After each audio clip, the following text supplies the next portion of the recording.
Je ne vois rien à ajouter. On ne combat pas des mensonges portant l'estampille gouvernementale. Ce sera tout, monsieur Mulder. Libre à vous de nier toutes les choses que j'ai vues, toutes les choses que je viens de découvrir, mais ça ne pourra pas durer. Parce qu'il y a trop de gens qui savent ce qui se passe. Et aucune loi, aucun gouvernement sur Terre n'aura jamais le droit de manipuler la vérité.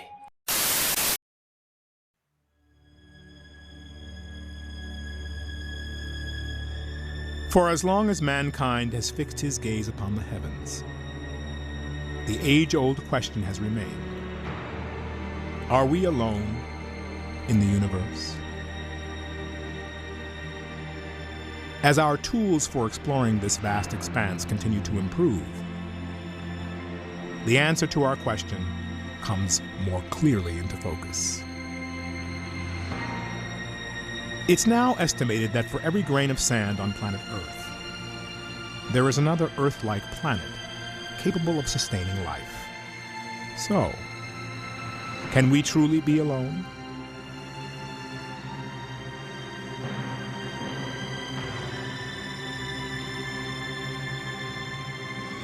I'm going to introduce a man who says there are more things between heaven and hell than any of us have accepted. And I have the witnesses and the documents to prove it. Ladies and gentlemen, Dr. Stephen Greer. On May 9th, 2001, 20 military, government, and corporate witnesses held a press conference in Washington, D.C. And these are folks who have been involved in so-called black budget or covert unacknowledged projects. They described a decades-long conspiracy to cover up extraterrestrial visitation to Earth. These unacknowledged special access projects are taking in at least $40 to $80 billion per year. And the study of extraterrestrial technology in covert military programs. And they are sitting on technologies that can change the world forever. This technology would liberate Earth from fossil fuels, environmental devastation, and poverty in a single generation. I didn't believe in UFOs until London Control called us in the winter of 1962 and asked us, would we chase one? Their testimony would make history. I said, well, you're going to tell the public about it. And he says, no, we don't tell the public about this. It would panic the public. This was the most watched event in the history of the National Press Club. We actually did recoveries of crashed saucers. There were bodies that were involved with some of these crashes, also some were alive. It marks the beginning of the global disclosure movement. These discs were hovering off the floor without any visible means of support. They were referred to as alien reproduction vehicles. 15 years later, Dr. Stephen Greer opened his archives of documents and interviews. This information was refused to the President of the United States by the Director of Central Intelligence, George Bush Sr. They reveal the true story of the secrecy and of disclosure. There is no evidence, I wish to emphasize, that these life forms from elsewhere are hostile towards us. But there is a great deal of evidence that they are concerned with our hostility. This is that story.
The phenomenon of UFOs does exist, and it must be treated seriously.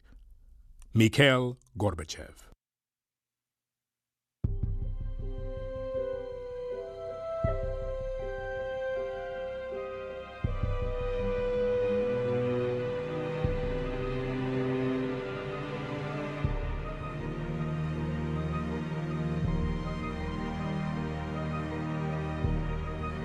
One of my biggest disappointments over the last 25 years is those who lack the courage of their convictions.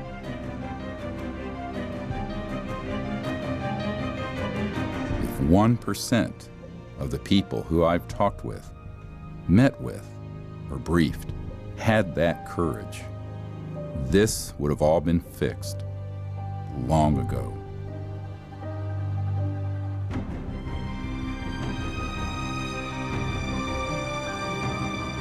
I've always told them, if you won't do it, I will. So here goes. For all I know, we may be visited by a different extraterrestrial civilization every second Tuesday. But there's no support for this appealing idea. The extraordinary claims are not supported by extraordinary evidence. It's always asked, where's the evidence or where's the beef on the UFO issue? In fact, we have so much evidence that Dr. J. Allen Hynek, who was in charge of Project Blue Book for the Air Force, stated that it's an embarrassment of riches. We have so much. I'm Richard Doty. I was assigned as a special agent with the Air Force Office of Special Investigations at Kirtland Air Force Base. I was a counterintelligence officer at the base. During my time there, my first few months there, I was briefed into a special access program involving the U.S. government's investigation and contacts with extraterrestrial, the visitation of these extraterrestrials to Earth. I can assure you that flying saucers, given that they exist, are not constructed by any power on Earth. President Harry S. Truman. And it started out with a crash at Roswell. Headline edition, July 8, 1947. The Army Air Forces has announced that a flying disc has been found and is now in the possession of the Army. Army officers say the missile, found sometime last week, has been inspected at Roswell, New Mexico, and sent to Wright Field, Ohio, for further inspection. Roswell's almost become a joke because there's so much myth and narrative around it. But if you look at the Guy Hotel document, was a field agent sent to J. Edgar Hoover. 3 so-called flying saucers had been recovered in New Mexico. Each one was occupied by 3 bodies of human shape, but only 3 feet tall. It's become the #1 document viewed on the FBI website after we released this. Now, the craft was more or less an oval egg-shaped craft. It wasn't saucer-shaped. That particular craft, there were some problems with #1, getting it on the flatbed to take it up to Area 51. The interior craft was, it didn't have any actual levers or flight control systems that we would identify as a flight control system. But they eventually, I think, over some time, figured it out. And it was done all by hands. The creatures would put their hands on controls, and they'd have this headset on, and this headset would somehow control or help them control the aircraft. Well, they did discuss the fact that there were bodies. Extraterrestrial bodies, yes. The creatures were about 4 foot. Some of the creatures were mangled, were heavily injured, and their bodies were torn apart. There were 4 aliens aboard that thing, and those aliens went to Los Alamos. And we were told that the extraterrestrial went to Kirtland Field, Kirtland Air Force Base, and then on to Los Alamos. 2 pathologists said there wasn't anything in the anatomy books, there wasn't anything in what our medical schools. They had never seen anything like this. First I thought it was a child, because it was small. Then I looked at this head and all. The head was different, the arms were spindly, the body was gray. But the creatures were approximately 4 foot. They didn't appear to have any ears. They only had 2 orifices. They didn't have earlobes, they had 2 ear canals. They had an indentation for the nose, very, very big eyes. The large eyes. The fingers had no thumbs, just four fingers, suction devices on their tips of their fingers. You know, the 4 fragile fingers and the long arm, real short joint. Almost looked like they were nude, but they actually had a very thin but tight-fitting suit on. One was alive, partially alive at the time that this happened. It died in I believe it was 1952.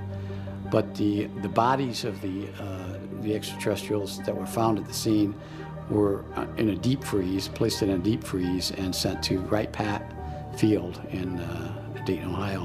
One of the briefing officers that was taking us around and talking about what was going on, they said there had been over 100 crashes in that Four Corners area.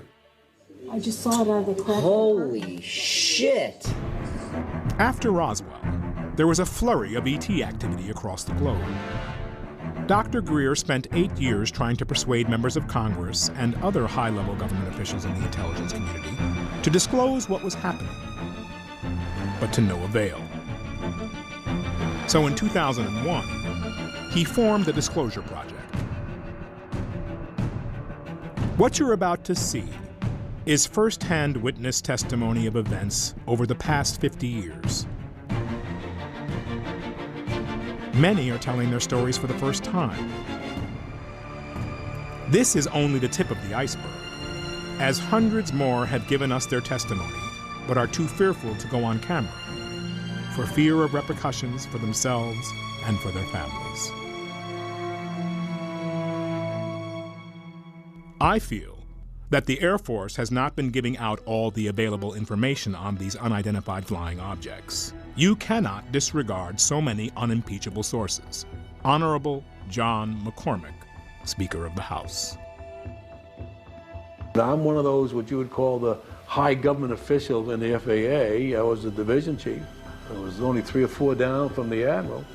The way it started is Japanese airline 747 was coming from the northwest going across the Alaskan territory. So his radar is picking up a target. He sees this target with his eye, and the target, the way he described it, was a huge ball with lights running around it, 4 times as big as a 747. The Japanese pilot would say he's now at 11 o'clock, he's now at 1 o'clock, he's now at 3 o'clock. When he would say that, the military guy would cut in and say he's now at 2 o'clock or 3 o'clock, and he would confirm the position. He said this is the first time they ever had 30 minutes of radar data on a UFO, and they're all itching to get their hands into the data. And if they come out and told the American public that they ran into a UFO out there, it would cause panic across the country, so therefore you can't talk about it. And they're taking all this data. And I had the pilot's report that came through, and I had the FAA's first report that was all downstairs on my table. They didn't ask for that, so I didn't give it to them.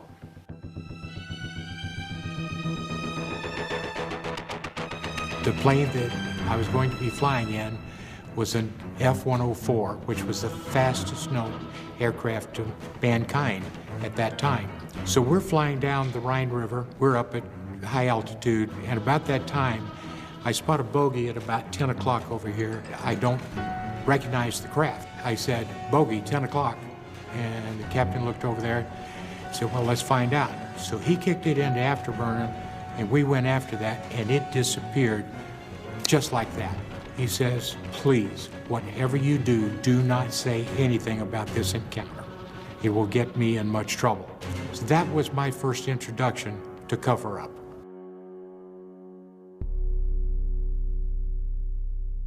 So everything was going along pretty just ho-hum routine. They dimmed the lights first in the command center when they set a condition zebra alert. Most of the times when they set these drills, they would say, this is a drill, this is a drill. But they turned the lights down this time and they didn't say this is a drill. We had contact with an unidentified flying object that had entered our airspace. We had it on radar for almost an hour. The order was given by Admiral Train to try and get this object forced down out of the sky, if at all possible, by whatever means possible. What was really driving him nuts was this thing absolutely had complete control of the situation and could just be wherever it wanted to be just in a matter of seconds. 1 minute off the coast of Maine, the next minute it's in Norfolk, headed south towards Florida. And after we found out it wasn't the Russians, they didn't care who it was or where it was from. They wanted it and wanted it bad. At various times, I loaded and unloaded nuclear weapons, and I was considered sane, so to speak, and able to handle nuclear weapons. But apparently UFOs are, well, I know that they're well above even nuclear weapons in secrecy.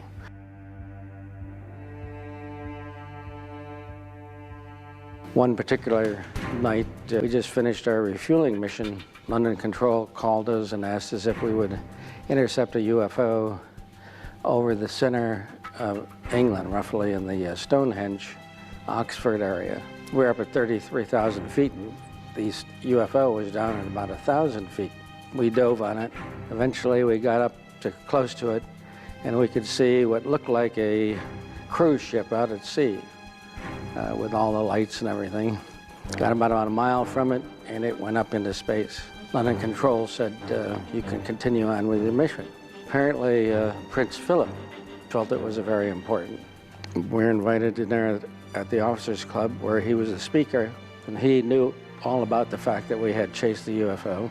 He kind of made me a believer in a sense. I had seen him personally, of course, before that, but when someone of his stature indicates that they're real and probably from another planet, it's very convincing. I believe that these ET vehicles and their crews are visiting this planet from other planets, which obviously are a little more technically advanced than we are here on Earth. Astronaut Gordon Cooper. We should go boldly where man has not gone before. Fly by the comets, visit asteroids, visit the moon of Mars.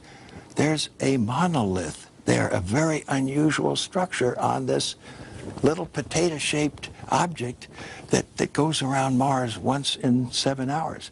When people find out about that, they're going to say, who put that there? Who put that there? Dr. Greer has been around people with top-secret clearance his whole life. His uncle helped to design the original lunar module that put the first men on the moon. In 1961, President Kennedy challenged NASA to put Americans in space and on the moon by the end of the decade. Because that challenge is one that we're willing to accept, one we are unwilling to postpone, and one we intend to win. The Disclosure Project archives includes testimony from extraordinary individuals who were part of this great effort to explore outer space, including astronauts Gordon Cooper and Dr. Edgar Mitchell, the sixth man to walk on the moon. Yes, there have been ET visitation, there have been crashed craft, there have been material and bodies recovered, and there is some group of people somewhere that may or may not be associated with government at this point, but certainly were at one time, that have this knowledge and have been attempting to conceal this knowledge. We walked over to one side of the lab and he said, by the way, we've discovered a base on the back side of the moon. And I said, whose? What do you mean, whose? Well, let's see, we've had visitors again. Yeah. Probably worth mentioning. Okay. And then he pulled out one of these mosaics and showed this base, which had geometric shapes. There were towers, there were spherical buildings. There were very tall towers and things that looked somewhat like radar dishes, but they were large structures. And at that point, I became frightened and I was a little terrified, thinking to myself that if anybody walks in the room now, I know we're in jeopardy, we're in trouble, because he shouldn't be giving me this information. The crew of the carrier Kearsarge goes into action off Midway Island in the Pacific for the return of a hero, Major Gordon Cooper. The capsule door is blown off and Cooper's flight ends, a performance that exceeded the most optimistic predictions. I was having some cameramen film the installation of a precision landing facility we were putting in right on the edge of the dry lake. And the saucer flew right over him and put down 3 little gear and landed out on the dry lake bed. And they went out, picked up their cameras and moved on out toward him filming. And he lifted off, put the gear back in the well, and climbed out at a very high rate of speed and disappeared. I was involved in the research and development and doing very classified programs myself, so I knew that we didn't have any vehicles of that kind. The Russians didn't have any of that type either. At that point in time, there was no doubt in my mind that this vehicle was made at some other place than here on Earth. We're watching 8 News Now at 11. Officially, the U.S. government ended its study of UFOs in 1969 because it assured the public there is no proof the phenomenon represents a threat to national security. But what if these unknown aircraft showed an interest in our nuclear weapons? A group of more than 150 military veterans, missile officers, security personnel, including many who worked at the Nevada test site, say they've seen mystery intruders over nuclear facilities.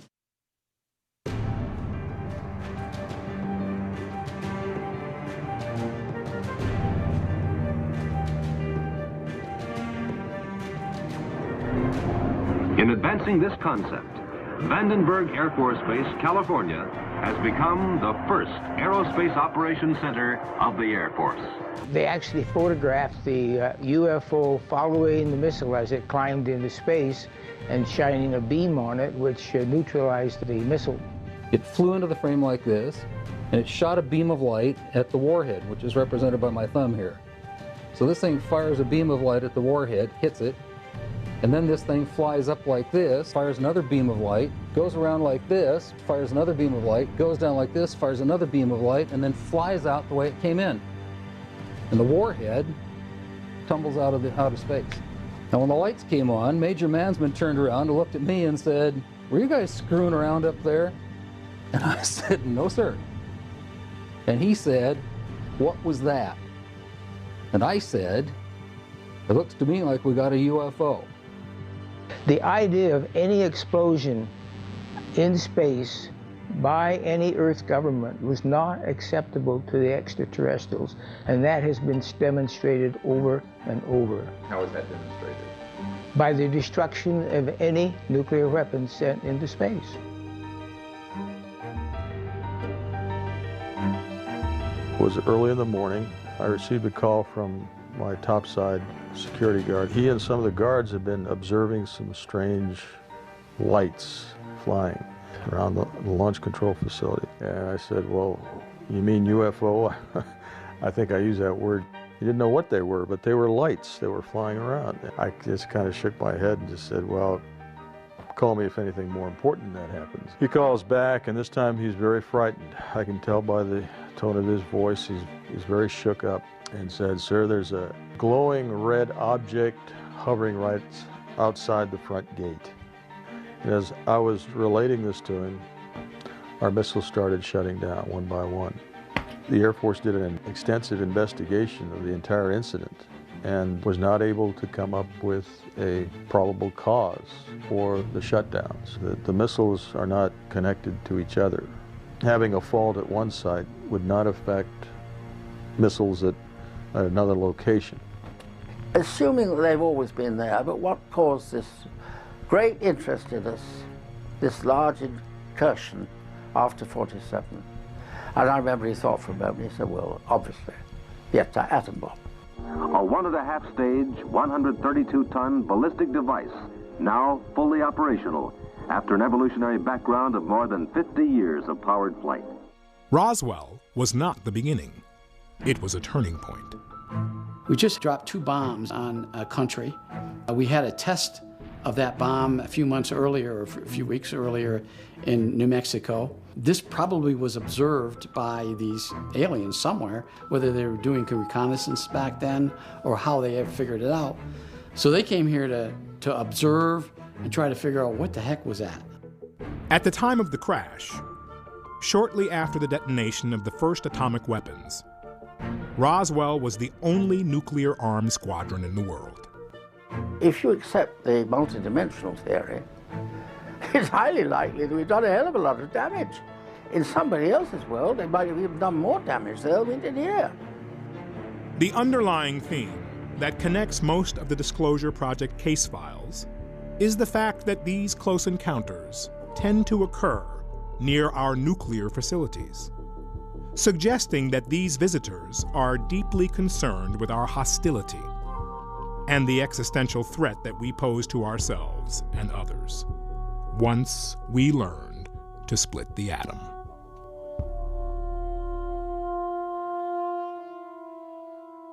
These are some of the highest ranking military officials in our defense program. They're trusted with, nuclear weapons. They're trusted with top level security clearances and secrets. But the minute that they start talking about this particular subject, they become pariah. I believe the American people are entitled to a more thorough explanation than has been given them by the Air Force. I think we owe it to the people to establish credibility regarding UFOs and to produce the greatest possible enlightenment of the subject. Former President Gerald Ford. I am prepared to state that I have been at locations where craft of unknown origin that did not originate on the face of this planet was there. I am prepared to state that while I was there, we saw living, dead bodies of entities that were not born on this planet. I am prepared to state that we had what they referred to as interfacing with those entities. Never is there any compelling physical evidence. The question is, who are people like Carl Sagan, and before him, Professor Donald Menzel? It turns out that Sagan, in his early career, actually spoke and wrote about UFOs in a way that was affirmative, that it was legitimate. After he was threatened by the intelligence community and blackmailed, he then began to debunk the issue. Skepticism is very healthy, and I'm a big skeptic about more than 90% of the information out there on the subject, which the public needs to be skeptical. However, skepticism is not just blindly denying everything that's legitimate. For example, we have 3,500 cases where extraterrestrial vehicles have landed and left physical traces. We have 4,000 cases where they have been tracked on radar and seen by pilots. We have an enormous amount of photo and video evidence and physical evidence. And in our last project, brought out an actual body that is most likely not of human origin. So the question becomes, what is the metric for the evidence? Well, the evidence is actually overwhelming. There's more evidence for UFOs than there are for black holes, most of the theories in astrophysics, most of the evidence for most of the medicines you take. I'm speaking now as a trauma doctor. And yet, we have this blockage in the mainstream media and scientific establishment saying, where is the evidence? What do we know? We know now we live in an ever-expanding universe. We know that there are billions of stars and planets literally out there, and the universe is getting bigger.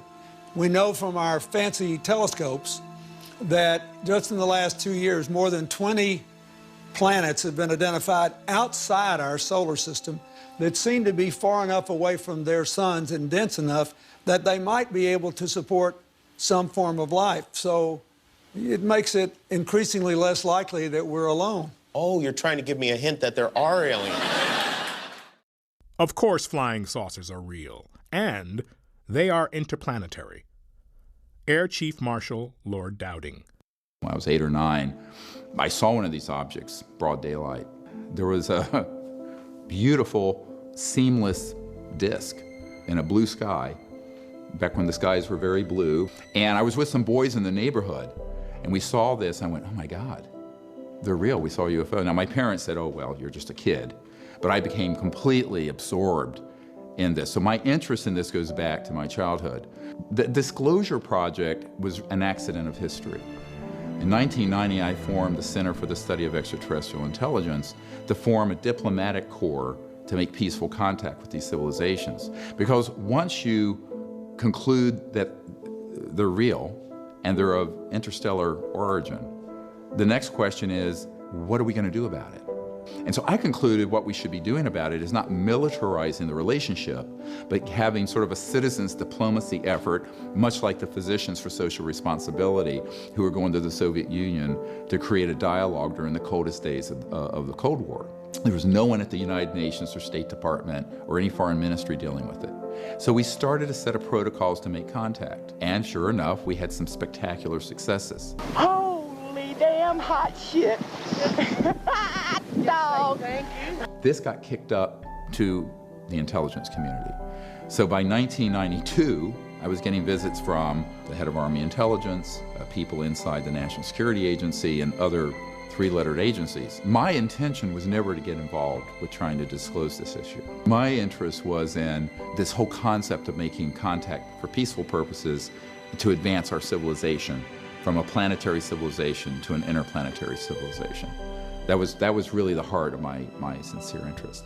But along that way, you know, and eventually a man who was friends with the director of the CIA, by the time Clinton became president, who said that you're going to be the first person to brief the director of Central Intelligence and the Clinton administration on this, because they have made inquiries and they have been lied to, which I did not believe. I mean, he was that blunt about it. This is really where I then went down the rabbit hole.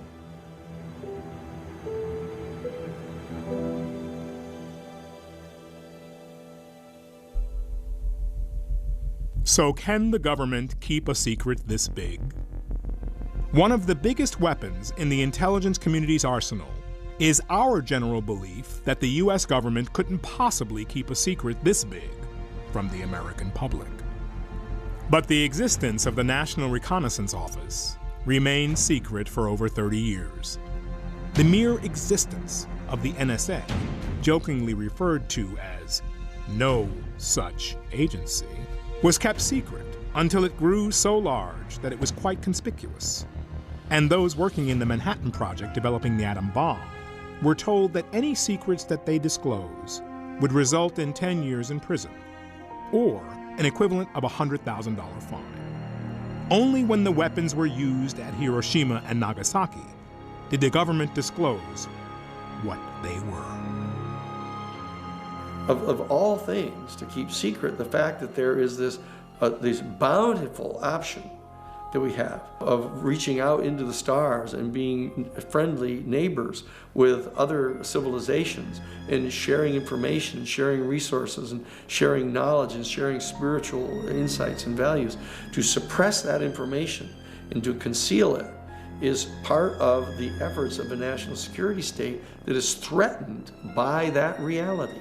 And so that this is one of the ultimate secrets that needs to be exposed. We have indeed been contacted, perhaps even visited, by extraterrestrial beings. And the US government, in collusion with the other national powers of the Earth, is determined to keep this information from the general public. Victor Marchetti, former special assistant to the executive director of the CIA.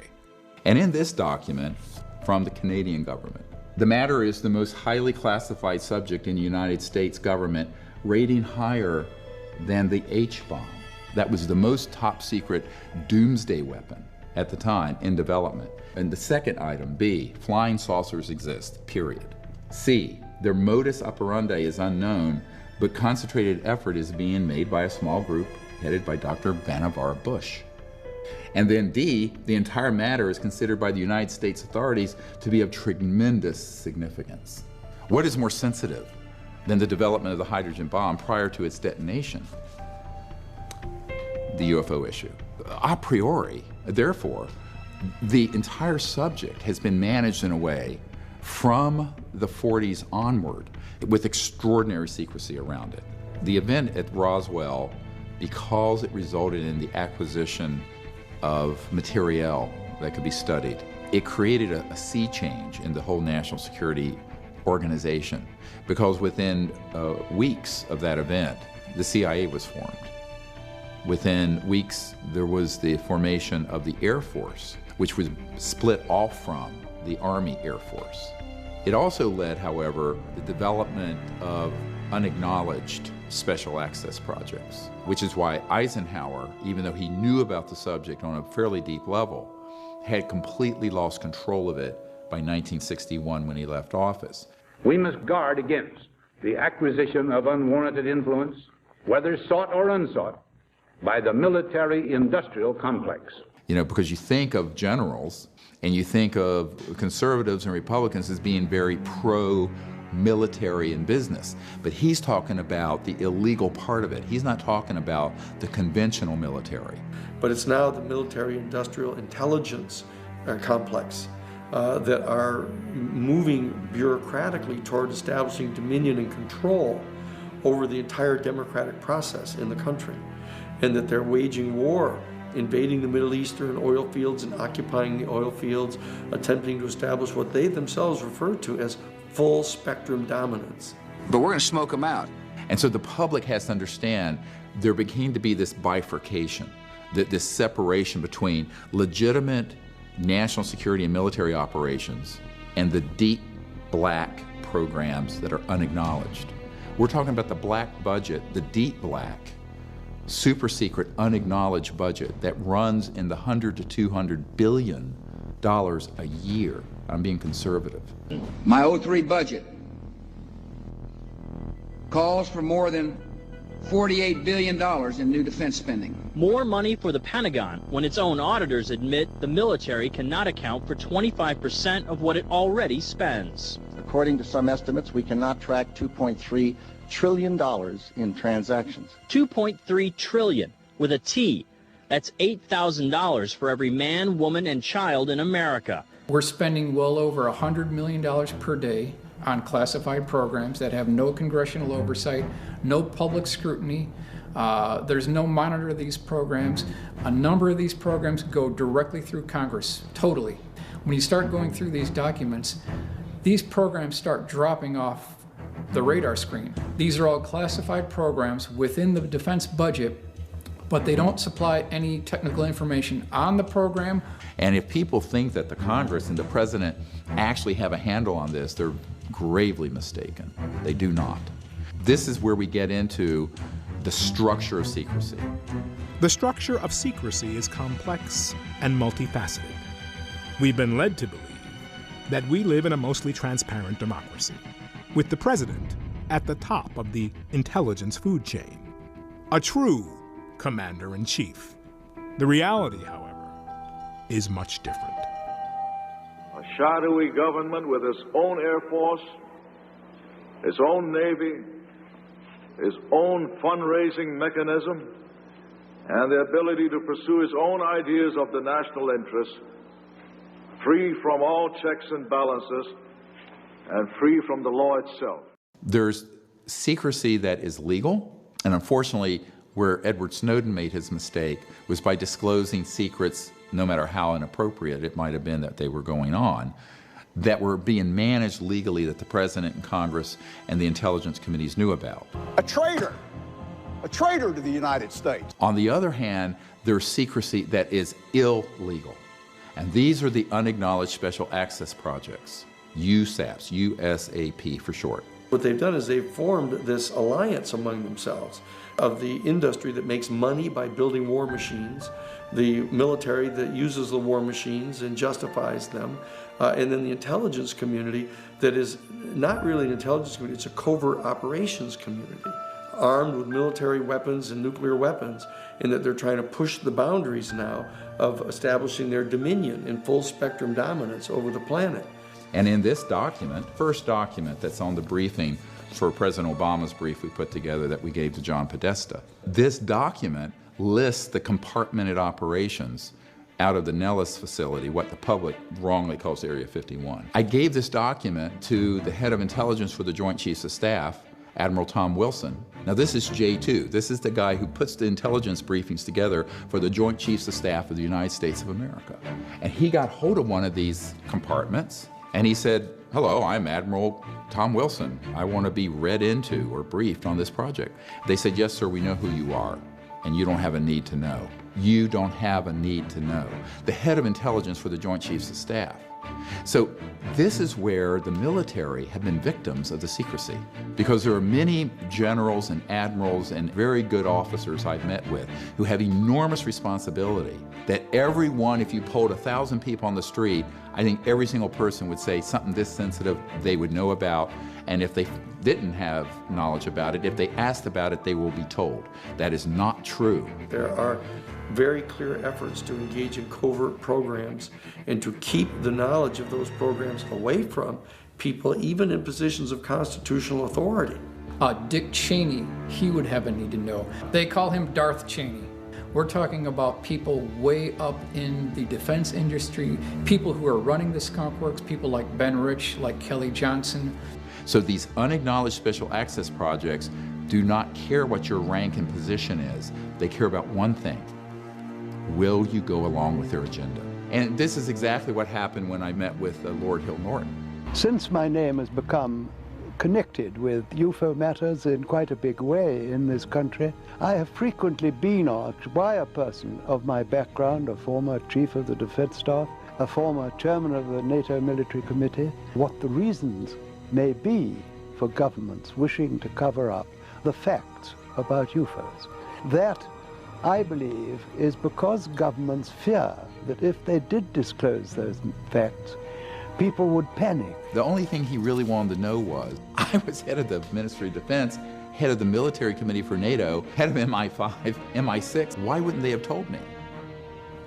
And I said, well, sir, with all due respect, what would you have done if you'd found out that there was a project that was illegal, engaged in assassinations, that was keeping from not only our leaders and our constitutionally required oversight, technologies and information that would enable us to have a whole new civilization on this planet without pollution or dependency on Mideast oil or what have you. And he says, I wouldn't have stood for it for a bloody minute. And he was just in a rage about it. I said, that's why they didn't tell you. Several U.S. presidents are on record talking about the UFO mystery. Yeah, Presidents Jimmy Carter, Ronald Reagan both had UFO sightings of their own, but the current presidential campaign might be the first in which UFO disclosure has been championed by a major party candidate. When we had your husband, President Clinton, on this show, he said, I asked him about UFOs in Area 51, and if you looked in, because if I was president, that's the first thing I do. I go right into those files and see what was going on. Right. And he said that he did do that. Yes. And that he didn't find anything. Well, I'm gonna do it again. Yeah, why not? Right? And you know, there's a new name. It's unexplained aerial phenomenon. Unexplained aerial phenomenon, really? Yep, UAP. That's the latest nomenclature. I like the old one. I like UFO. I don't know why. Within a couple months of me briefing the CIA director, I get a visit from one of Bill Clinton's good friends to my home who says, they love what you're recommending, that the president do executive orders to declassify and bring all this information out. This man comes to my house and says, they really think that's a great idea. The president won't do it, it's too dangerous. And I said, well, he's the president. If he didn't want to be president, he shouldn't have taken on the responsibility and sworn an oath to the Constitution. And he says, yeah, but you don't understand. They don't think that they can protect the president. And I said, what do you mean? And he's sitting at the dinner table with my children. And he says, well, they're concerned that President Clinton will end up like Jack Kennedy. And I start laughing. I really started laughing out loud because I thought this is nonsense. This is like conspiracy kookville. He says, no, this is absolutely their concern, is that if he pushes on this, he is in mortal peril. Kennedy may have been engaged in a bit of a struggle with the CIA in attempting to get more information on the UFO subject, and that might account for his termination. And that morning, in two of the English-speaking newspapers, there was a picture of two UFOs. So I had placed those on his table where he was going to be sitting. And I said, good morning, Mr. President. I sat him down and said, we'd like to have coffee and juice. And he said, yes. So while I was getting that, he's looking at the papers. I came back in, President Kennedy says, well, what do you think? I looked at him, I looked down at the picture, and I says, well, sir, what do you think? And with that magnificent grin of his, he said, I asked you first. I said, from what I've learned, we can't be the only living beings in God's creation.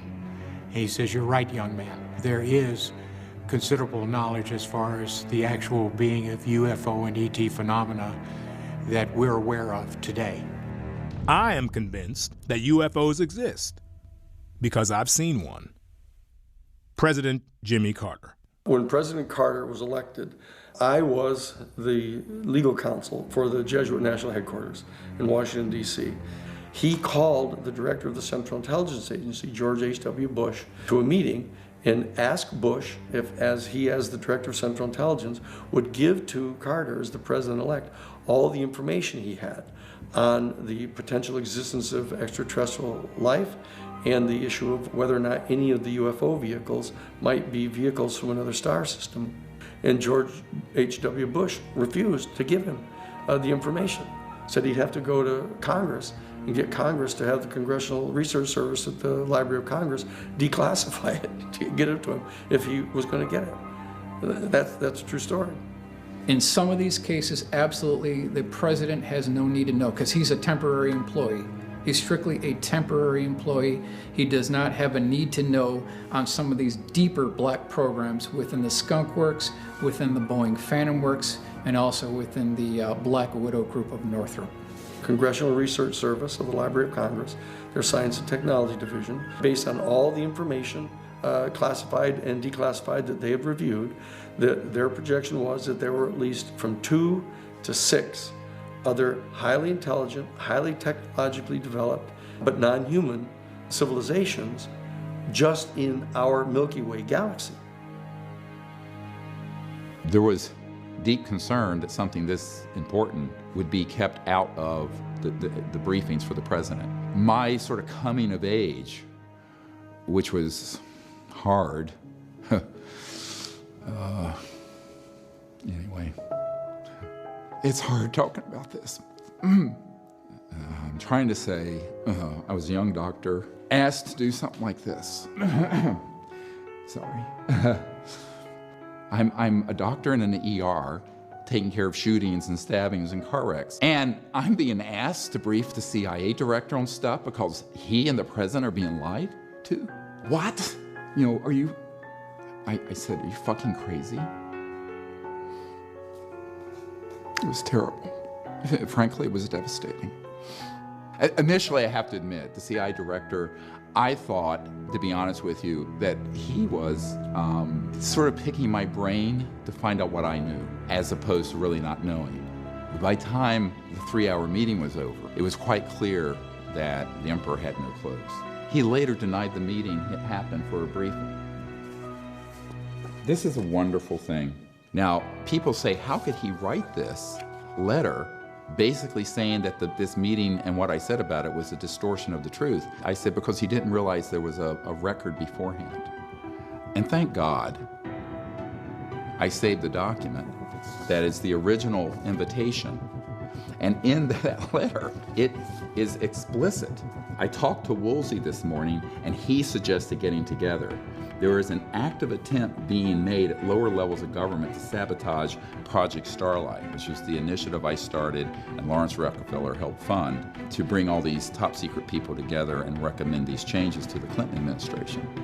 And then he says, this group almost certainly has tapped your phones and is aware of most of the details of your plans. Remember, the most powerful people in the world will have a deep, compelling interest in our activities and will use everything at their disposal to effect their objective. Yeah, I thought, oh, come on. This is like a bad, conspiracy novel, except this became my life. I think I just became the first president to ever publicly mention Area 51. How's that, Phil? Based upon what Jimmy Carter has said and based upon what Bill Clinton has said, that they were refused this information. I believe that is unconstitutional for them to refuse to give the information to the President of the United States. Many of the Disclosure Project witnesses have had a close encounter with another facet of the structure of secrecy. People who did not agree with this extraordinary secrecy and made trouble for them ended up having horrific things happen. He was talking about being erased.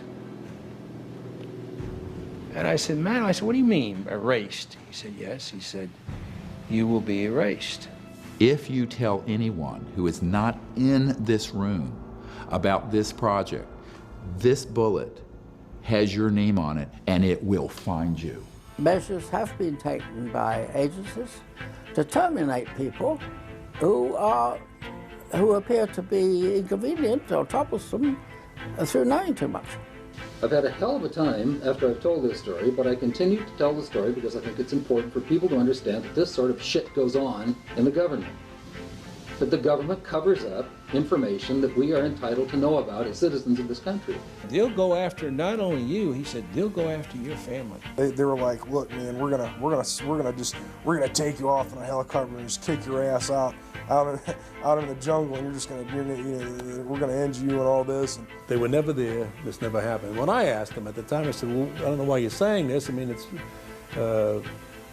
if there was something there, and if it's not the stealth bomber, then you know it's a UFO.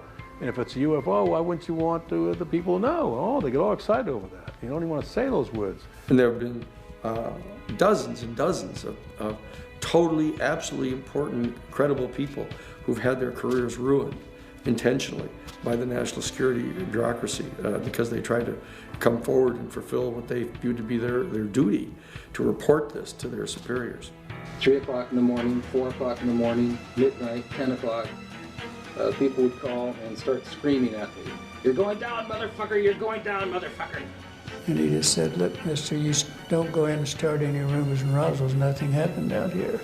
But who do you tell that you were involved in a UFO incident without them looking at you like you ain't wrapped too tight?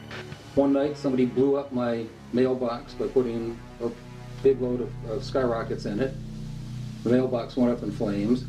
And that night at 1 o'clock in the morning, the phone rang. I picked it up and somebody said, skyrockets in your box at night. Oh, what a beautiful sight, motherfucker. Interestingly, there was a man on my executive committee. He was a very well-known actor and singer named Burl Ives. And Burl Ives, he was a 33rd degree Mason. So all of you people who think that all these secret societies, everyone in it knows everything, they don't know anything. And he said to me, he says, we all know that Marilyn Monroe didn't die of an overdose. Boop, boop-be-doo. He said, do you know why they killed Marilyn? Mr. President, the late Marilyn Monroe. And I said, well, I didn't until I got this document. It's a virtual death warrant because she was found a couple days later. 3 August 1962, wiretap of telephone conversations between reporter Dorothy Kilgallen, who was looking into Roswell and other UFO issues, and her close friend Howard Rothberg, from wiretap of telephone conversation of Marilyn Monroe and Attorney General Bobby Kennedy. Rothberg discussed the apparent comeback of the subject with Kilgallen and the breakup with the Kennedys. This is referring to the fact that Marilyn Monroe had been having an affair with not one but both Kennedy brothers, and it was becoming conspicuous, so they broke it off. Rothberg indicated in so many words that she had secrets to tell, no doubt arising from her trysts with the President and the Attorney General. One such secret mentions the visit of the President at a secret air base for the purpose of inspecting things from outer space. Now, this is 1962. Kilgallen said if the story is true, it would be a terrible embarrassment for Jack and his plans to have NASA put men on the moon. We choose to go to the moon in this decade and do the other things, not because they are easy, but because they are hard. The subject repeatedly called the Attorney General and complained about the way she was being ignored by the President and his brother. Subject threatened to hold a press conference and would tell all. It's a tragic situation because she was an actress. She didn't understand the national security state and the viciousness of those who want to keep these sort of secrets. The aliens won't let it happen. You reveal all their secrets. They exercise strict control over us. Now, you know, there are a lot of people that are going to examine your facial expressions here, every twitch, everything, and say, and of course, so did you look? Did you see? Did you explore? I can't reveal anything. Oh, really? Because President Clinton said he did go right in, and he did check, and there was nothing. Well, you know, that's what we're instructed to say. One of the most powerful elements of the structure of secrecy has to do with the infiltration and control over mainstream media. It's a media of belief, a media of belief. The whole media is controlled by a few corporations thanks to deregulation by the FCC. You mean Disney, Fox, Westinghouse, and good old GE?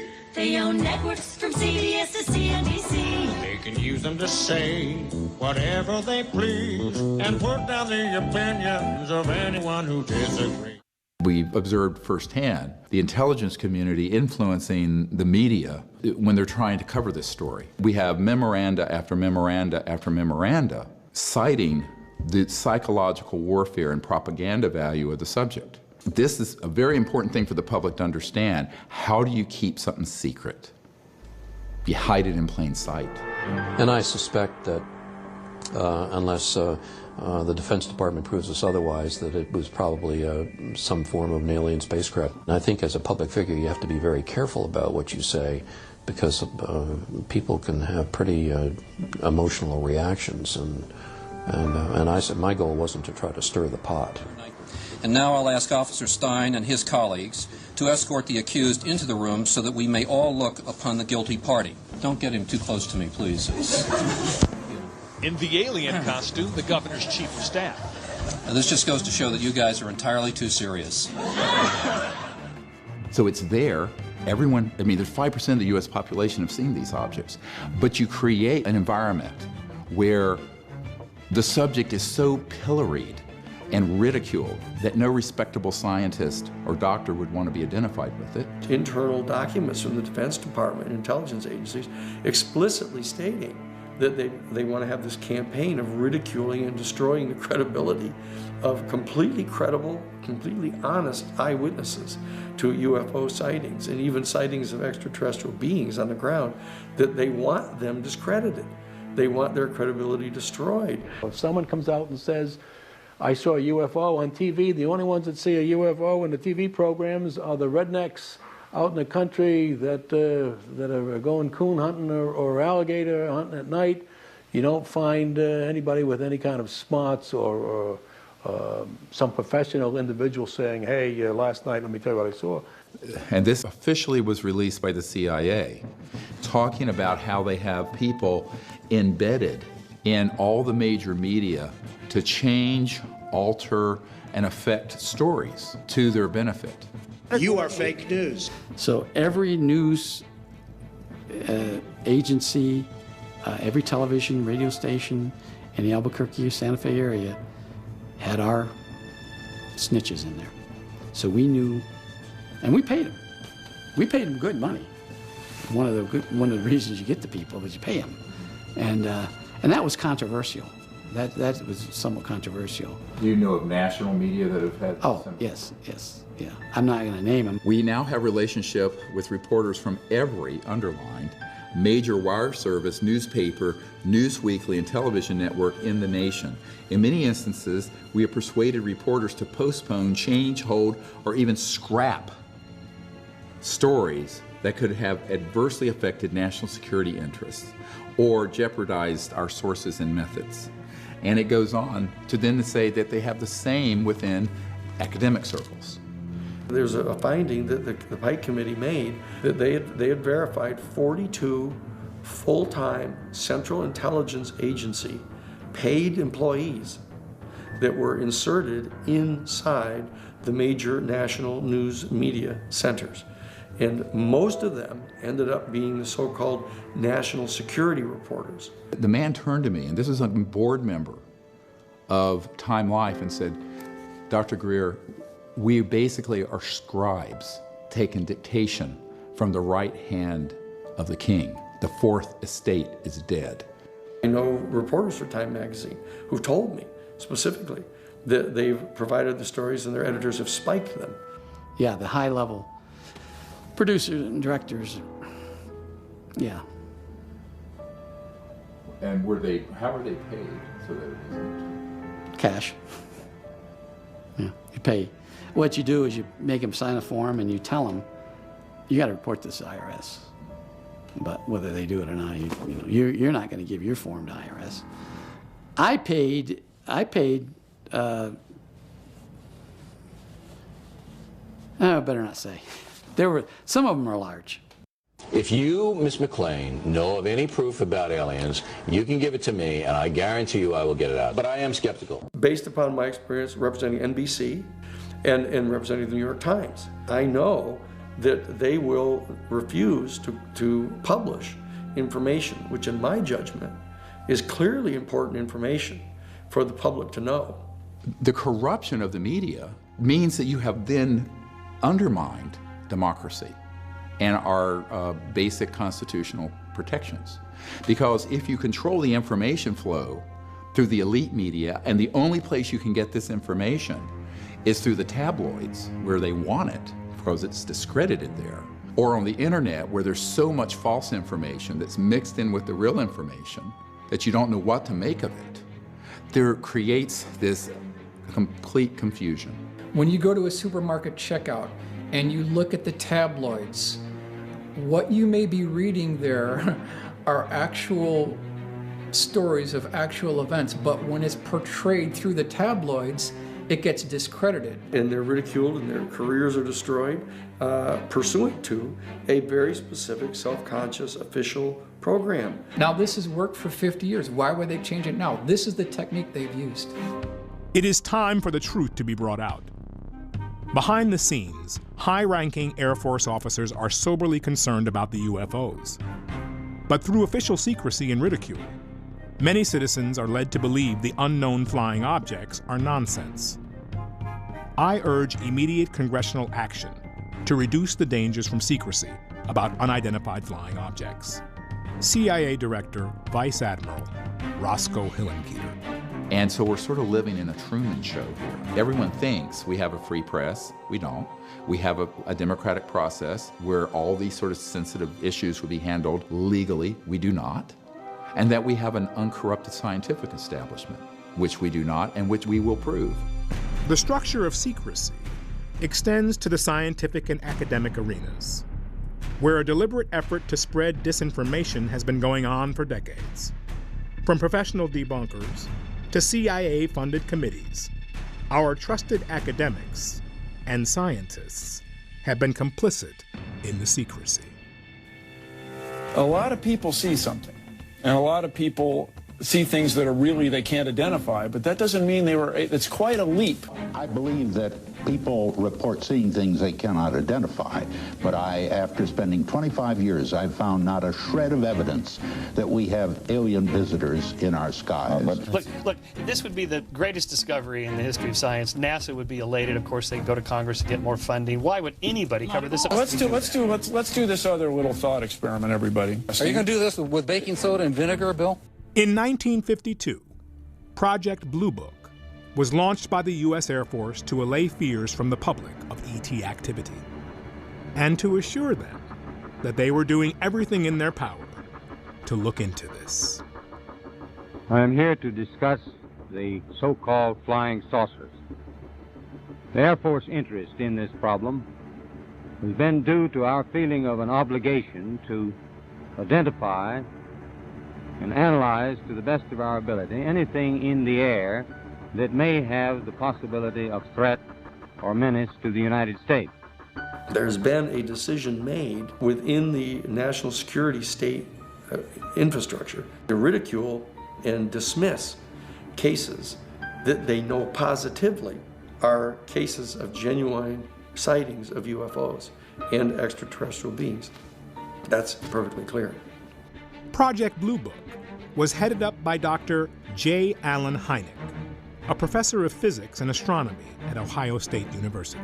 Hynek eventually came clean and said we were there to debunk these cases, not to get to the truth and tell the public. And I know the job they had. They were told not to excite the public. Don't rock the boat. And I saw it in my own eyes happen that whenever a case happened that they could explain, which is quite a few, they made point of that and let that out to the media. Cases that were very difficult to explain, they would jump the handsprings to keep the media away from them. They had a job to do to keep the public from getting excited. However, there have been a certain percentage of this volume of reports that have been made by credible observers of relatively incredible things. It is this group of observations that we now are attempting to resolve. In response to Project Blue Book, an academic committee was formed in 1953 called the Robertson Panel, comprised of some of the most respected physicists and astronomers of the day. The Robertson Panel was tasked with providing a fair and independent academic analysis of the UFO case files. And in this document, it says point blank that the people who are on this committee are answering and working with the CIA, but that can't be disclosed. And these are esteemed scientists in academic university settings. It says point blank, when there's a very strong piece of evidence, we need to set up something so we release a certain type of balloons and film it so that it will look like that, to sort of debunk it. And we need to engage astronomers and amateur astronomers and set up a sighting situation where we show them some evidence and then show them how it's debunked. Fast forward to 1968.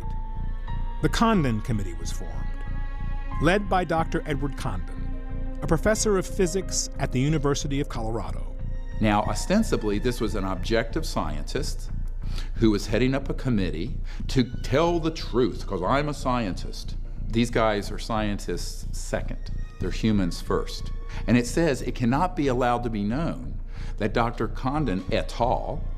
Are actually working with the CIA for these psychological warfare and spin factors. I concluded that this was not an objective study. So I wrote a letter to Condon, and he was so furious at that he called up James S. McDonald, who was at that time the chairman of the newly merged Douglas and McDonnell aircraft companies, and tried to get me fired. This is in these documents. This is not a theoretical case. This is why I say you form a committee when you want to kill something. I must admit that any favorable mention of the flying saucers by a scientist amounts to extreme heresy and places the one making the statement in danger of excommunication by the scientific theocracy. Frank B. Salisbury, Ph.D.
And from the very first meeting I had with the director of Central Intelligence, I didn't need to convince him that the UFOs were real.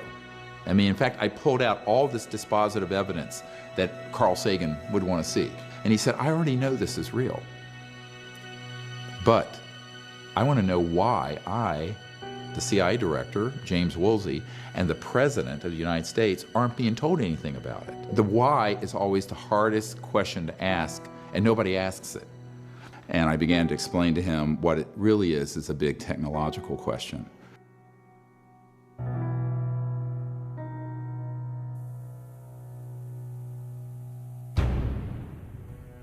We have lost 100 years of evolution on planet Earth.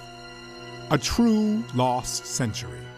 Huge progress was made in the 1920s as Nikola Tesla developed energy generation technologies that could power the Earth, drawing endless free energy from the so-called empty space around us.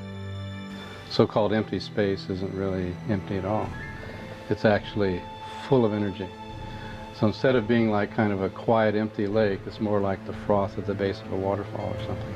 The amount of energy in a cubic meter of space-time was 10 to the 26th power. It's a 10 with 26 zeros behind it, joules per cubic meter. And that's enough energy, even in a coffee cup, to boil all the oceans of the Earth completely away into steam. The acronym Unidentified Flying Object is a deliberately obfuscating term. And what it really is an alternative energy and propulsion system. They had a piece of, they thought was plexiglass, a rectangular piece of plexiglass, for years before they figured out it was the energy device for the craft. And it was connected in such a manner that this device could power a very small watch up to a city. Power was determined by what the demand on it was. And so each craft had one of these. The implications of free energy go far beyond keeping the lights on in your home or running your car without gasoline. Most of the cost of making anything, from growing food to constructing a skyscraper, is the energy used to mine the raw materials out of the ground. Ship, process, ship again, package, and deliver. A free energy society in which the cost of manufacturing and agriculture move towards zero would mean endless abundance for everyone on Earth. They already exist. It's not like they even have to be invented.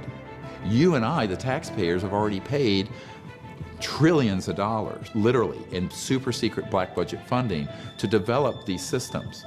This is the society we could have had a century ago. We could get rid of smog, we could get rid of pollution. You wouldn't even need solar panels at this point. We could change transportation in a microsecond. The way we build homes would be completely different.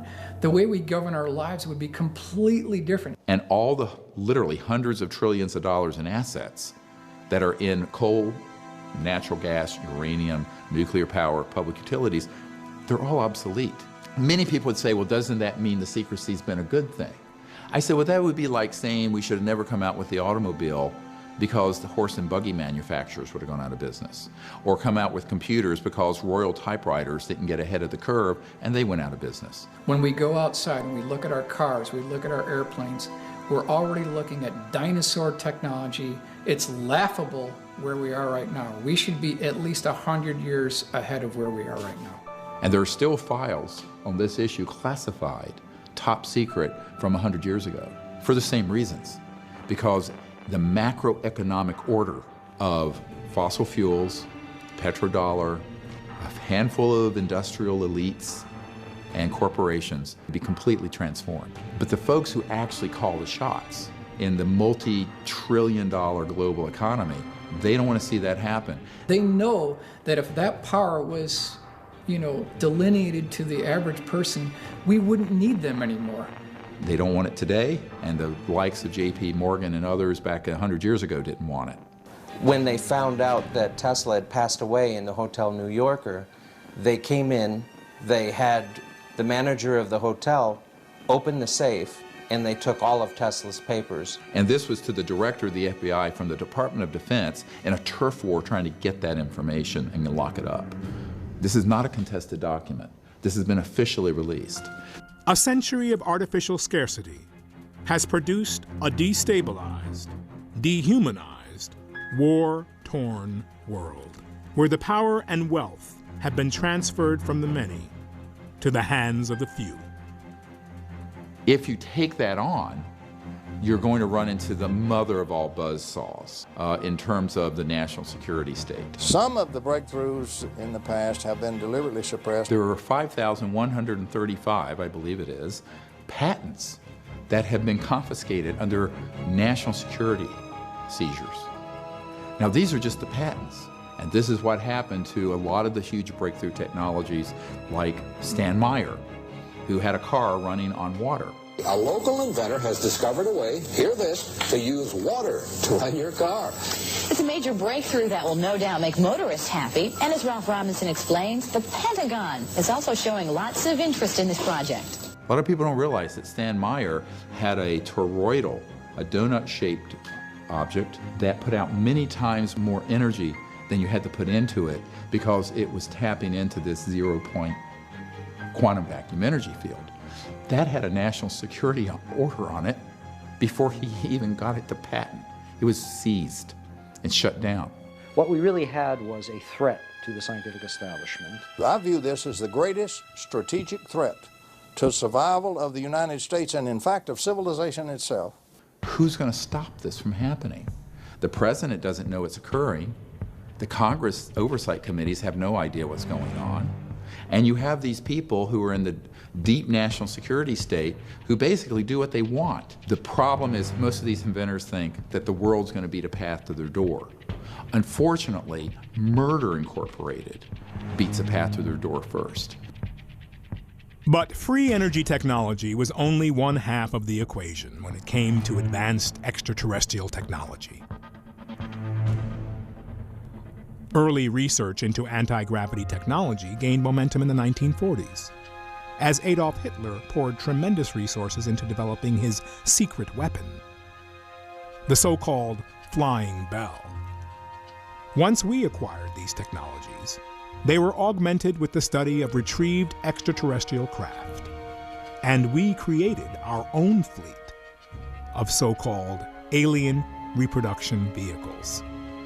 This is where Bell Labs was involved, this is where General Electric was involved, this is where a number of high-tech companies gained their knowledge. Lockheed Martin Skunk Works, and EG&G, and Raytheon, and E-Systems, and MITRE Corporation, and Booz Allen Hamilton, and on and on and on. I know many people who've worked in these programs. Quote, we have things flying in the Nevada desert that are 50 years beyond what you could comprehend. If you've seen it on Star Wars or Star Trek, we've been there, done that, or decided it wasn't worth the effort. So that's coming from Ben Rich.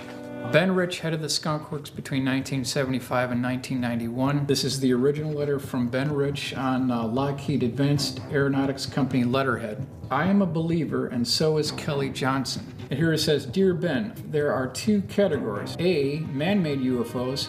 B, extraterrestrial UFOs. Dear John, yes, I'm a believer in both categories. I feel everything is possible. Many of our man-made UFOs were unfunded opportunities. In both categories, there are lots of kooks and charlatans. Be cautious, Ben Rich. We now have the technology to take ET home. Ben Rich, CEO, Lockheed Skunk Works. It is being covered up, but probably not for the reasons you might think. Within the intelligence communities, they have something called ace in the hole technologies. So secret they didn't even talk about it. November 12th of 1988 was their dog and pony show, a classified military exhibit at Norton Air Force Base. And then off in a separate section of the hangar behind a curtain, which was opened up once everyone had gathered, were 3 of these so-called alien reproduction vehicles, or ARVs. The craft itself was hovering off the floor with no landing gear underneath it, nothing supporting it from above. To see something, travel across 12 miles of airspace in under a second and a half, make a couple of right-angle turns, and not make a supersonic shockwave of any kind, no sonic boom, which I've personally witnessed on a number of occasions. I mean, it changes your whole perspective. There were some very good folks, like Secretary Forrestal, and others who wanted to bring the subject out, but in a way where there would be contact that would be peaceful between humans and these civilizations. But there were other people who saw the big gold mine of militarism and war profiteering and the psychological warfare value. Their mandate, repeat, their mandate is to lie, deny, and deceive. There are people who've had experiences with the technology that we're not able to handle it psychologically because it defies reality. And in this document, the CIA director, Walter Smith, says, I am today transmitting to the National Security Council a proposal in which it is concluded that the problems connected with unidentified flying objects appear to have implications for psychological warfare, as well as for intelligence and operations. We have to take a step back from all the jargon and all the paranoia in Star Wars movies for just a minute and realize that it's very easy to set up a false flag operation. A false flag operation, also known as a false indication and warning, is a military tactic in which you create the illusion of a threat, often by attacking yourself and blaming the desired enemy. It's proven extremely effective at uniting the public around a perceived threat. And this is actually a well-known concept in military intelligence circles. We did it in the Gulf of Tonkin in Vietnam. where we exaggerated, if not completely staged, an attack on our naval vessels so we would stampede President Johnson and the Congress into vastly expanding the Vietnam conflict to benefit, guess who, the military-industrial complex and the war profiteers.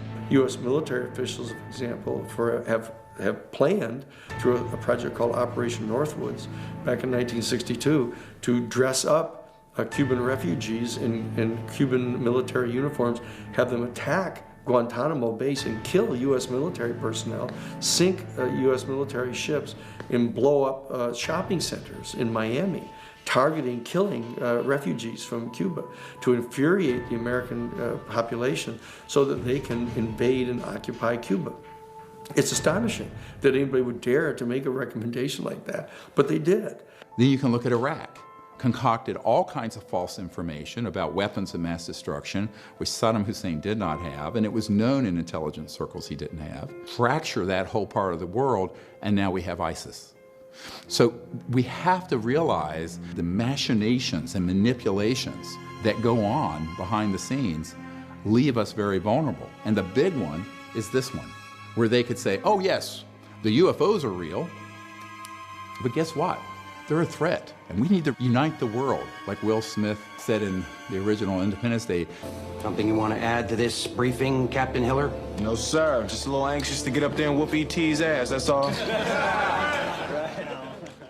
Efforts on the part of a certain element within the kind of ruling structures of our planet to try to utilize the discovery of extraterrestrial intelligence as an ultimate threat, the ultimate other bad guys, to justify the national security state dream of locking down and putting under complete control of an authoritarian ruling class the control of the planet and the resources. The nations of the world will have to unite, for the next war will be an interplanetary war. The nations of the Earth must someday make a common front against attack by people from other planets. General Douglas MacArthur.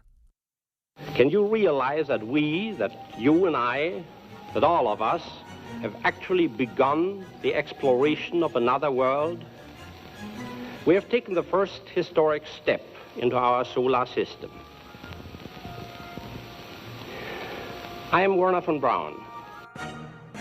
Wernher von Braun was one of the top scientists brought to the U.S. from Germany after World War II as part of Operation Paperclip. He invented the V-2 rocket for Adolf Hitler and became the chief architect of the Saturn V rocket for NASA's Apollo moon missions. In his deathbed confession, von Braun warned of a plot to pull off the ultimate false flag, using back-engineered alien reproduction vehicles to stage an invasion from outer space. When von Braun was dying in front of me, the very first day that I met him, he had tubes draining out of his side. And he was tapping on the desk telling me, "You will come to Fairchild." I was a school teacher. "You will come to Fairchild and you will be responsible for keeping weapons out of space." The strategy that Wernher von Braun taught me was that first the Russians were the enemy against whom we're going to build space-based weapons. Then terrorists would be identified. Then we were going to identify third world country crazies. The last card is the alien card, and all of it, he said, is a lie. A lie.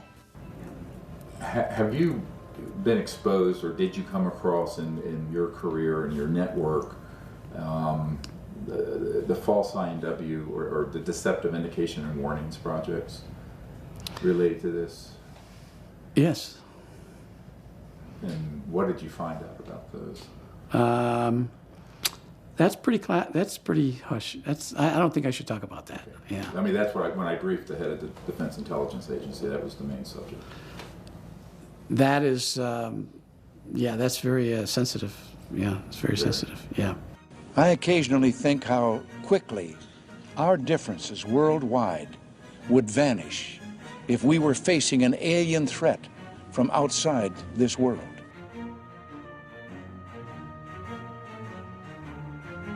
Well, the only problem with that is that if you look at the technologies that permit for interplanetary and interstellar travel, it's 1,000 times more developed than a hydrogen bomb, which if we were to have a massive exchange of nuclear weapons, would leave most of all life on Earth extinguished. Therefore, how could we possibly have armed conflict with another planetary system for more than a nanosecond and survive it?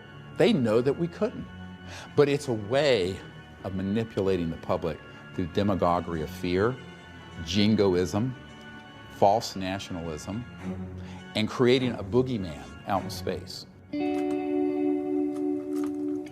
Were you surprised when your daughter enlisted? Not at all. She's a born leader. I know I've been taking orders from her since she was 5 years old. So you don't worry about her? Of course I worry about her. I fought in the war in '96. I know what those things are capable of. But I know what my daughter is capable of. And I know this planet is safer because she's defending it.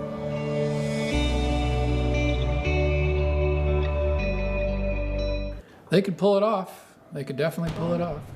Right now, they have the technology to mimic the form, fit, and function of extraterrestrial UFOs. They have the technology, absolutely. It's seamless, and you can never tell the difference.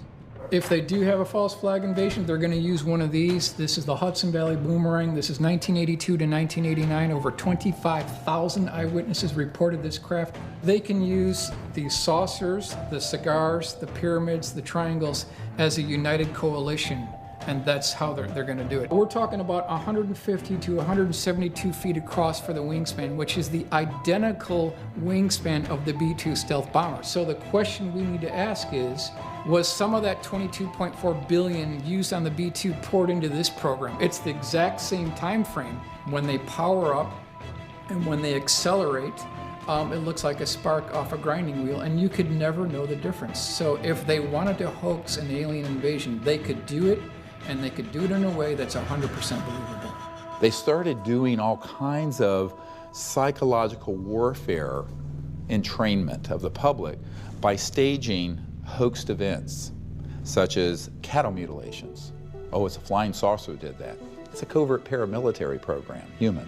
So if you wanted to start indoctrinating people into a false threat from outer space that Wernher von Braun warned us about, you would start staging events that look alien, but that are completely man-made, that are scary and scare the hell out of people. UFO encounters are categorized into 4 groups. Close encounters of the 4th kind include people who claim to have been abducted by extraterrestrials. If you had a close encounter of the 4th kind and you are back, we're anxious to hear from you. Inner stage left, you got these sort of anti-gravity devices with creatures that look like ETs that are actually man-made robotic systems. They're called programmed life forms. And you start doing select interfaces with the public. We did do that, yes. OSI did that. There was a special group out of the 7602nd Air Intel Wing at Fort Belvoir that came out and did that. They had these people that had maybe some sort of defects, anatomical defects that were brought in to fool people into thinking they're aliens. Yeah. I can't give you any specifics because the program is still classified, and they're probably still doing it.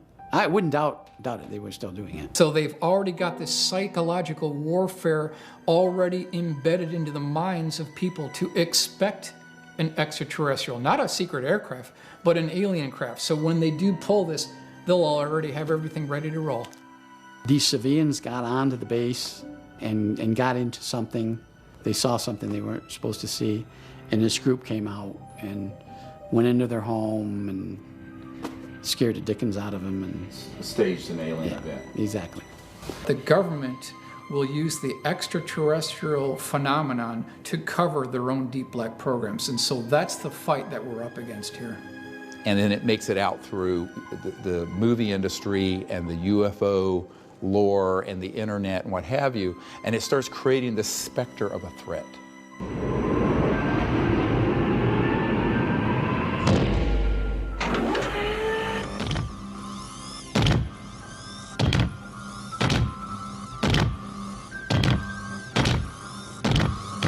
Get away from her, you bitch! Pardon me, are you from Mars? It's a moo-moo.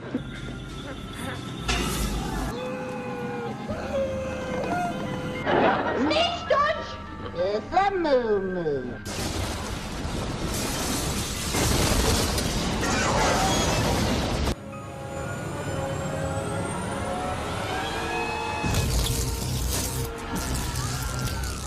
The fact that you and I are still breathing the free air of Earth is abundant testimony to their restraint and non-hostility.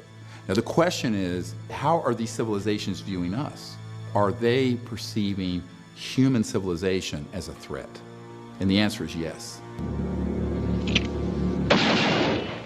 Because I believe we've reached a point where we're a threat not only to our planet and each other, but we're also developing weapon systems that are potentially a threat in space. I just hope that it's not like Independence Day. Yeah, right. That it's a conflict. Well, now we have friendly Maybe the only way to unite this incredibly divided world of ours.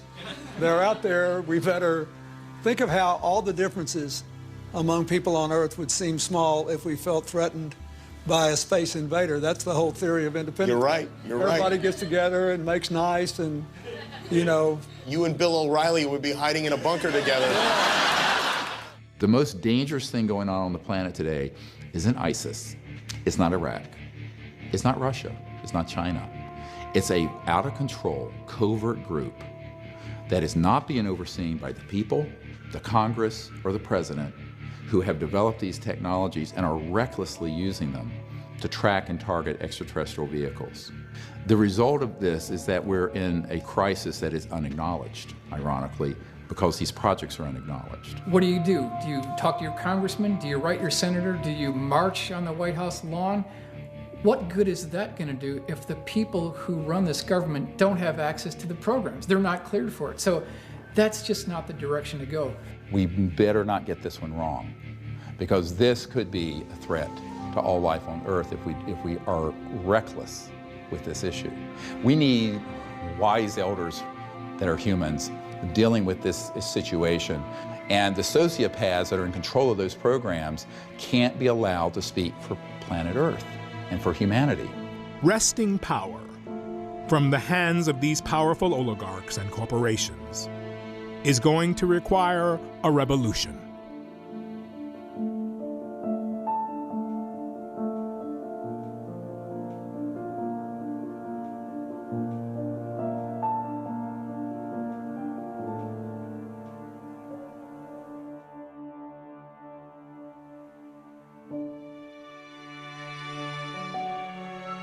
One of the more hopeful events that happened over the last decade was what I call the French Initiative.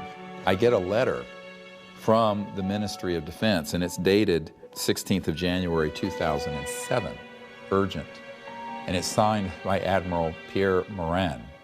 And he was in charge of providing briefings on this issue for then President of the French Republic, Sarkozy. They learned protocols to make contact with these civilizations for peaceful engagement. So here you have a major country, a nuclear power, making a commitment to do this. And we eventually go to France, and under the cover of a quasi-public event, the Admiral and his assistants are there, and we do the protocols for contact. And they track ET craft coming overhead at 200,000 kilometers an hour. But what it shows is that governments around the world can actually do a lot, if they wanted to break the mold of secrecy and do something helpful. And this is the proof that that's happened with a major country. This is arguably the most important UFO document in history. The irony of it is, I couldn't disclose it for quite a while until that president, Sarkozy, was out of office and these folks were not in harm's way. There was an invitation extended from the Vatican to some 40 world scientists to come to Castel Gandolfo outside of Rome, where the Pontifical Observatory is. And they spent a week briefing the highest level members of the Vatican. They came out with an official press statement. Extraterrestrial life is going to be discovered much sooner than anybody had previously expected. And for this reason, the time has now arrived for the beginning of a very serious discussion about the philosophical and theological questions that are posed to our human family by the discovery of extraterrestrial life. There are civilizations that we need to communicate with. And I think we've reached that point in our evolution as a human race that we need to recognize that. And the thing that disturbs me is that the U.S. is going to be a third world nation in that field if we're not careful, by having all of this secrecy and refusing to set up any kind of diplomatic protocols as I know that you have called for and I believe in very strongly. The biggest event in the history of humankind is the discovery that we are not alone, that there are other living entities, intelligent entities, in this universe or other universes, and that we aren't here alone. That's a huge, enormous discovery. I think it's long past time to open this up to the public. Give us information to the young people of the world in this country. They want to hear it. They want it. Give it to them. Don't hide it and tell lies and make stories. They're not stupid. They're not young men that'll panic. UFOs are as real as the planes flying over your head, and that it's time that the United States government started coming clean on what it's all about, because there are very important military and economic issues that have to be addressed. And how can you address a question which relates to a subject that people don't even won't admit exists? And it's a mission that we as the baby boomer generation pass on to you. Humanity is at a crossroads, a choice between endless war in space, growing poverty and environmental destruction, or a future where we explore the stars, live in peace with each other and our planetary neighbors. The technology is there. The solutions to Earth's urgent and long-term potential problems are there. The technologies will change the macroeconomic system. Because visualize for a moment, you're at your home, all your power needs are being provided from one of these zero-point or quantum vacuum energy systems. Your car is running, never has to be plugged in. You then can have agriculture and manufacturing locally that has very little cost to it. And this is not just in the US, but in places that aren't yet developed, so-called third world or developing world. They're going to leapfrog right over the smokestack industries and go to high-tech, real high-tech, just like they've skipped over telephone lines and gone to smartphones. This will be a tide that will lift all ships. The world will be increasingly interconnected, and yet on the local level, be completely self-sufficient, every village, every home. And this is something that is the biggest change economically in the history of the human race. It's a big nut to crack, but I think that if you could do that, I think that people would stop looking at each other with a certain level of hostility like we do now. I guess it's kind of corny, but it's that bright future that I see that we could all attain if just a few things could be changed. Imagine interplanetary trade, how exciting that would be. You have to adjust your cosmology, you have to adjust your whole concept of our human species being at the apex of all biological evolution in the universe. And you also have to, of course, modify your judgment that the entire universe was created just as the stage upon which the drama of the human development is unfolding, that there's a lot more going on in the universe than just that. This is why it's time for the people to lead the whole ending of the secrecy and do the disclosure. As we, the human family, confront the reality of extraterrestrial life, it is perhaps worthwhile to reflect. Was our doubt really due to a lack of evidence? Or merely a lack of imagination?